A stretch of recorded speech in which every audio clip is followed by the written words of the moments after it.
Tell me about Up in Smoke. I didn't know about this, Laganja. So this started with PEG, who created the first ever, well, that's not true. Let's take that back. PEG created an additional drag performance where they were encouraging girls to do their own one-woman shows. Right. So I did my first one, which was called Iconic, and it was sort of a music review of all the things that I've released. And I enjoyed that, but I felt like it was kind of generic, for lack of a better term. It felt very like something that most queens would do, show all their music in a 1-hour thing. So I wanted to create something that was really original and different and kind of took me back to my musical theater days. So I was very inspired by cabaret, I was very inspired by the circus, and I wrote this original story about a broken down cast of a traveling circus where I played the MC. I got to work with 5 of my best friends in the show who basically risked their life during quarantine because at that time we didn't really know what all we should be doing. Right. And we made this piece of art that I've actually entered into the South by Southwest competition. All right. So fingers crossed, I win a little award for my first ever short. And you've been busy, sweetie, because last November 30th, your single Daddy dropped, and you've been in the studio working on your first full-length album. I can't even believe the day is here. You know, I've been making music since season 6. I was one of the first people to really drop a single, a website, merch, original jewelry, not to toot my own horn, but just saying, she was a very much Capricorn prepared. But what I didn't really understand about the music industry is that you have to have consistency. So even though I've dropped a single every single year since pretty much 2014, that's not really consistent enough, which now I understand as an influencer, as someone who's posting on social media every day at 10 a.m. Consistency is key. No matter what the industry is, no matter what your goal in life is, you have to be consistent. So I was really fortunate to take some time during quarantine to focus on the music and to realize this is my main passion. Because the music is really going to allow people to see all the different avenues that I go down. And I think one of the problems with people taking me in is I'm so all over the place. I'm like a twister board. She's an actor, she's a choreographer, she's, you know, a rapper, that they don't really understand, like, well, what is she? Whereas if I pitch myself now as a musician who has a cannabis brand, who also does her choreography, then people are able to kind of digest that more. Yeah. So I took some time to go to Atlanta, meet with my producers, BSE, Ryan Snow, who's unbelievable, has been with me now for the last 3 years, and we decided that this is what I really wanted to do. So we dropped Daddy on November 30th, along with my very scandalous and sexual music video. And we're gearing up. We're gearing up for Iconic, which I can't wait to finally release. It's gonna be a full 10-song length album with 3 additional music videos. Wow. And what's the subject matter that you're rapping about? Well, definitely cannabis, as always. She's Laganja Estranja. You know she's getting medicated, yes, mama. Honey. But I really want to talk about, you know, destigmatizing cannabis, sex work, being who you are. I want to talk about my Nissan. You know, I think a lot of rap music is all about boasting and being what you are. And so I don't want to pretend I'm rich. I don't want to pretend I'm not white. I'm white. I drive a Nissan. This is the real tea. But I love Missy Elliott. I grew up on Ludacris and crunk music, and this is the way I express myself. So I really want to kind of create a lane where queers and the hip-hop industry will have safety and, more importantly, encouragement. Yes. Now you've also you're doing a show on Twitch, Misters and Marys, which is sponsored by Top Tree, right? Yes, every Monday night at 6 p.m. I go live for 2 hours with my best friend who's straight, and we get medicated the house down. And it's really cool because the whole point of the show is to show that no matter gay or straight, over one blunt, we can come together. So we have really cool segments like Bro Fabulary, which is where I use a word from the queer industry and he uses a word from the straight cannabis industry, and then we have to flip-flop and use each other's words in our own community. We also have another game we play called Weed or Queen. So we say a name and you have to decide if it's a weed strain or a drag queen. And then we end every episode with one of my favorite segments, but definitely the most popular, which is called the TikTok. So I teach Adam, my incredible straight friend who is co-hosting the show with me, how to do a dance. And you'd be surprised. He's getting really, really good. We've been doing this for many, many weeks now, and he's finally gained that confidence you need as a dancer. So it's a really fun show, and I think, like I said, overall, the message there is so important, because even though we're having fun and shooting the shit, there's a thing that we're really trying to accomplish, which is there's a lot of homophobia in the cannabis industry, and we need more straight allies like Adam to come forward and say, look, this guy may wear a dress, this guy may consider himself non-binary and be called a they, them. But at the end of the day, I'm still gonna put my arm around him and smoke a blunt with him. Now, he has been getting good. I've been watching those since you started, and he's now ready, hair flip, do it. Well, I mean, he's getting it done. He's made up some of the choreography even, which is just unbelievable because when we first started, I mean, he was totally in his shell, but I think he's realized that, you know, dance is a great way to free yourself, especially when you're already medicated, mama. You just gotta put a little movement in your body and you're gonna feel good. There's natural endorphins we release when we move our body, which is why dance has always been my main passion and the way I teach. Now, be sure you're following our lovely Laganja Estranja everywhere you can find her, and follow us at Hey Qween TV on Facebook, Instagram, Twitter. I'm starting to do it slowly so that Erica might know that I am about to say, Erica, make up a website. MeanGreenPartyMachine.com. Ah, good job. Our profile on MeanGreenPartyMachine.com is incredible. You don't want to miss it. All right, Laganja, honey, it's time to get into it. Get into it. Get into it. We got to talk about your second go round on So You Think You Can Dance.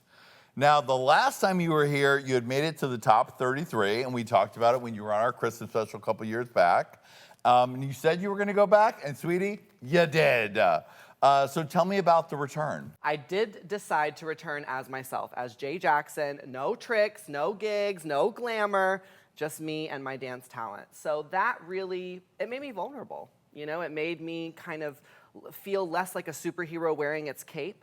I did not make it as far as the first season. I made it to top 50, but I'm still extremely proud, and I really am so grateful that I took that risk, because as someone who's loved and adored that show, you know, I could have easily just said, one season was cool, I'm not gonna try, but I wanted to, at 30 years old, to go back and give it one last try, and I'm really proud. I feel like the family at So You Think You Can Dance is just that. They're a family. They look after me. They comment on my Instagram to this day, years after doing the show. And even though, unfortunately, they were canceled during COVID, I still believe that when we're all done with this, they will be back in action, and I'll be a choreographer on the show. I think that makes a lot of sense, honey.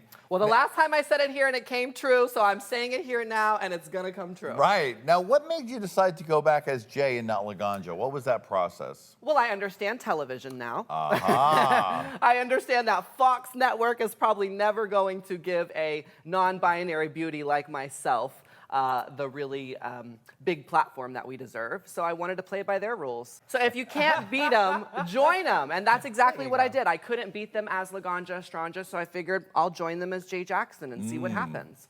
Now, also when you were here for that last Christmas special, it seemed like you were about to retire from drag. You were gonna move to Colorado. Tell me about what happened, because as we can see, thank goodness, that did not come to full realization. Where were you at that time and what were you going through? Well, I was going through a lot, as most drag queens who are in the public eye do. And I feel like at that time, 2.5 years ago, I was at my wit's end. I had done everything I felt like I could do, and I wasn't succeeding financially the way I felt I needed to be. And, you know, looking at the cost of living in Los Angeles, I just felt like it was a smart move to Colorado, where it was more affordable and I could still do my art. Now, 3 days before I was supposed to move, my dear friend moved to Los Angeles from Oregon, and she had a back house. And she said, I want you to come and take a look at this back house. My sister and her wife were in town at the time, so they went with me. And it was just one of those moments, you know, where you walk in and you just know, I'm supposed to be here. This happened for a reason.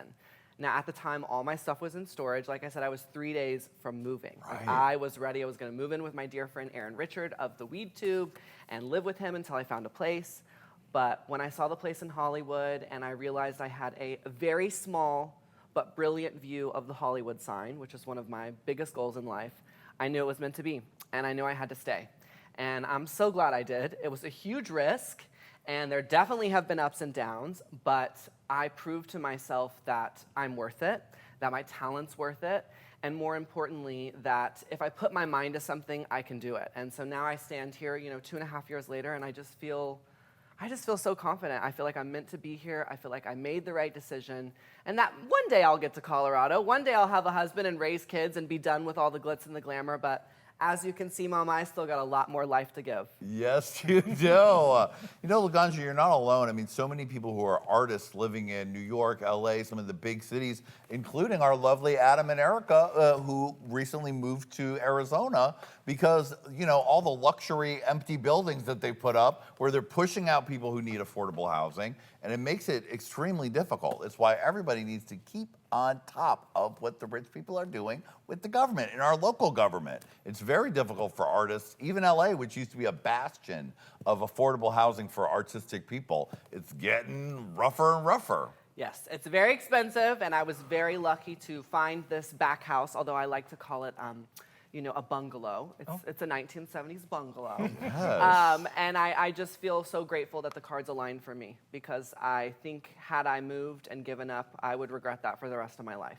So I'm really glad that, God showed me the way, and that's GAWD. And, that I'm still here kicking.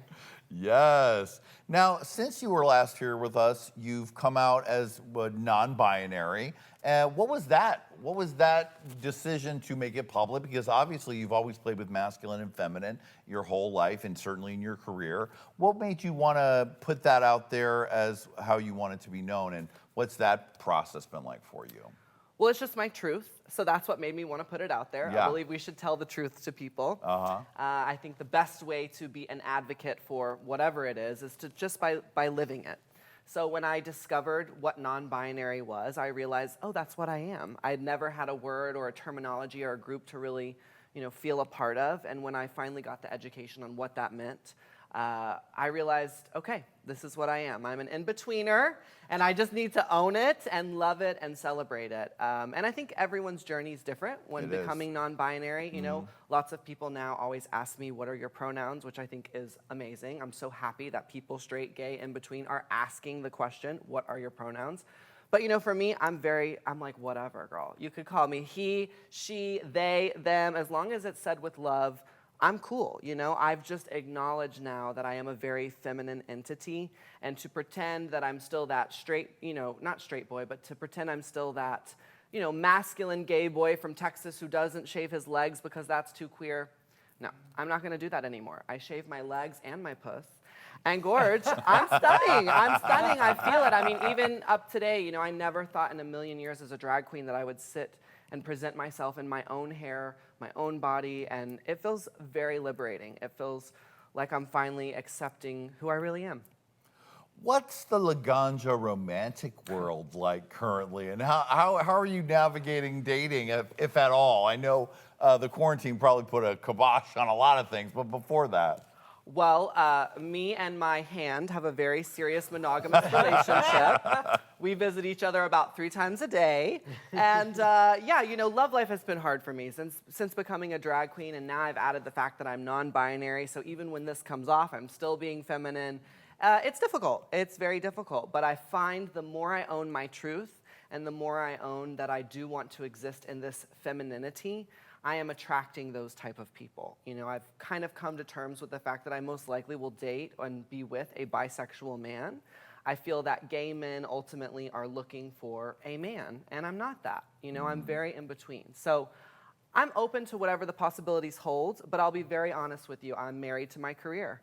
I'm married to the fact that I stayed in Los Angeles and am here fighting to make a name for myself. And as much as I dream of having a lover and know that I will, it's not something I'm currently focused on, because if I can get off and clean up in 3 minutes, why would I add something else more complicated to that? Right. We understand. You know what I'm saying? I got jobs to do. I got bills to pay. I got money to make. And I love human flesh dick, but baby, I've yet to have someone as good as me. Just saying. I know how to turn the doll out, babe. I know how to turn the doll out. So. Yes, you do. Hello, children.